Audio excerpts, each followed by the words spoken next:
Bonjour et bienvenue aux Open Talk de Décision Santé du quotidien du médecin sur les salons de la santé et de l'autonomie. Nous accueillons aujourd'hui Sylvain Blondin, auteur de l'ouvrage Jeune rural à votre santé, ouvrage que vous voyez ici présent.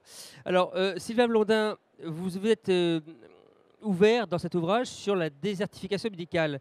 Quel objectif recherchez-vous en publiant un livre sur cette thématique ? Monsieur Le Masson, bonjour. Eh bien, Zone rurale à votre santé, c'est un ouvrage qui est orienté justement sur les problématiques des désertifications médicales, qui fait suite à un rapport que j'ai présenté au Sénat. Donc, j'ai réalisé une étude sur les causes, les problématiques et les conséquences en aval. Donc, à ma propre initiative, j'ai voulu en informer, en alerter, si je puis dire, les autorités, mais d'un point de vue extérieur, d'un point de vue des ressources humaines. Parce que le problème que j'explique dans cet ouvrage, donc Zone rurale à votre santé, c'est qu'aujourd'hui, ce n'est pas non seulement un problème en France, c'est un problème européen, même dirais-je mondial. Et quand on dit désertification médicale, qu'est-ce qui vient nous à l'esprit? Deux choses. La première chose, bien les déserts, c'est-à-dire les zones rurales. Et la deuxième chose, le médecin généraliste. Mais aujourd'hui, c'est ce que j'explique dans cet ouvrage, c'est que les zones urbaines sont touchées, mais aussi toutes les professions. Vous prenez pédiatre, gériatre, gynécologue, comme je dis, toutes les professions en vogue et en iâtre. Profession médicale, s'entend, hein. Absolument. Mais alors, au-delà du constat, quelles sont les causes, selon vous, de cette désertification médicale ? Alors, les causes, il y a un ensemble, je veux dire, de problématiques. La première cause, le numerus clausus qui est inadapté. Par rapport à cette étude, nous Numerus estimons... clausus qui a été remonté récemment, hein. Oui, de 300. Et de 300, justement, à savoir qu'en médecin généraliste, ça va faire une dizaine de médecins généralistes libéraux dans 10 ans. À savoir que 60% seulement termineront leurs études pour devenir médecins. Donc, les causes, ce numerus clausus inadapté, dans lequel nous estimons 11 000 le nombre de médecins manquants.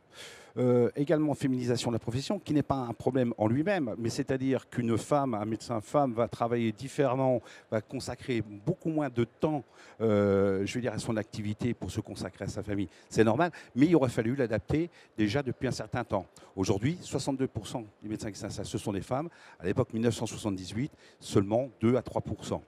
Derrière également, les hommes qui s'installent jeunes médecins préfèrent une qualité de vie au détriment de l'activité. À savoir aujourd'hui, nous avons 263 000 médecins recensés à l'ordre national, dont 213 000 en activité. On n'a jamais eu autant de médecins, il est vrai. Mais à cause de ces problématiques, il faut raisonner aujourd'hui non pas en effectif, mais il faut raisonner en temps de travail effectif, donc possibilité, activité. Aujourd'hui, de plus en plus de médecins aussi s'orientent vers une activité plus salariale que libérale. Également, il y a un développement de l'activité en remplacement, hein, donc l'activité, je vais dire, travail, on va dire, temporaire, donc en remplacement. Donc, et derrière, c'est un ensemble, je veux dire, de problématiques qui existent et qui entraînent en cascade ces désertifications.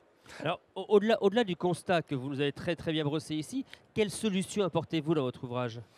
Alors en fait, c'est un ensemble de solutions, hein. On voit aujourd'hui, par exemple, de développer des pôles de santé. De plus en plus, nous avons réalisé donc différentes études. De praticiens veulent travailler au sein de pôles pluridisciplinaires de santé, mais il faut qu'ils soient de proximité. Nous avons monté une association qui s'appelle Big Bang, qui a pour but de lutter justement contre ces désertifications médicales pour une proximité équitable des soins à tous, sans discrimination.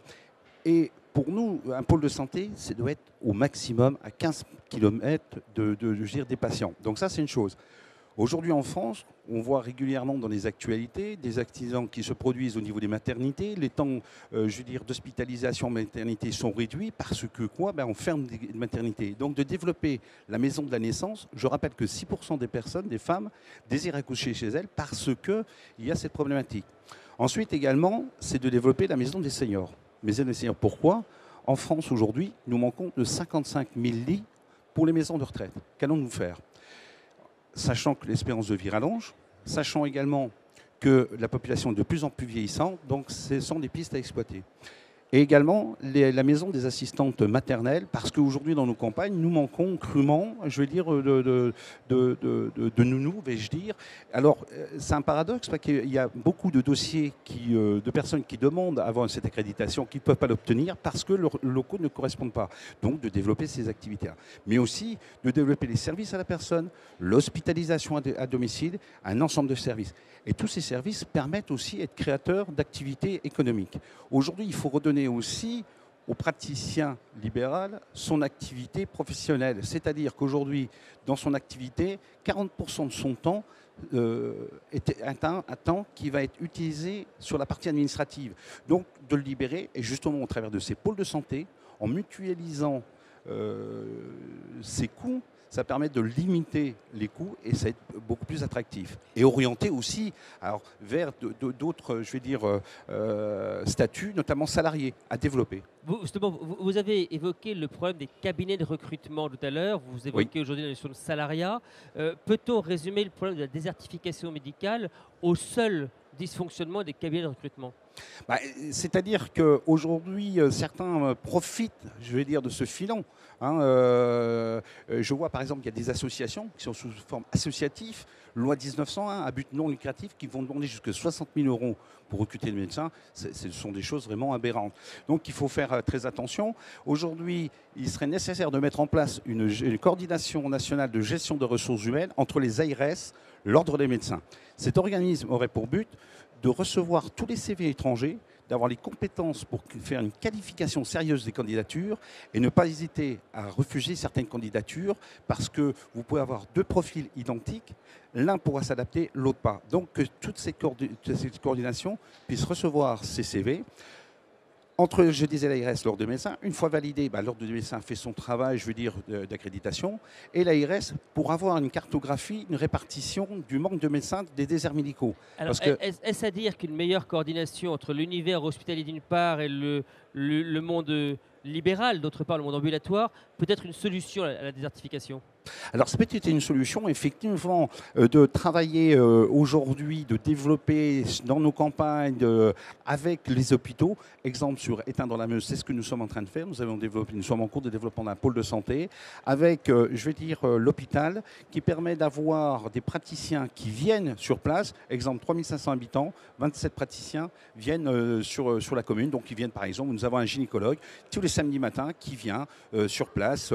Nous avons un ophtalmologue, enfin, différentes spécialités. Et l'interprofessionnalité, en fait, la capacité de certaines professions à prendre en charge certaines missions assumées par d'autres, ça peut être une solution également?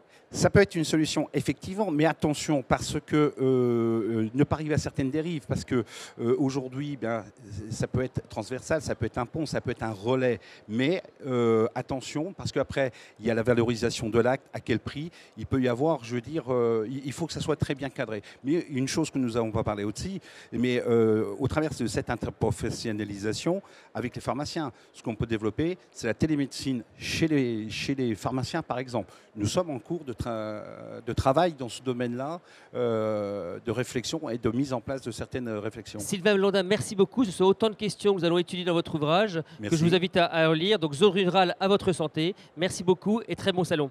Merci, au revoir. À très bientôt.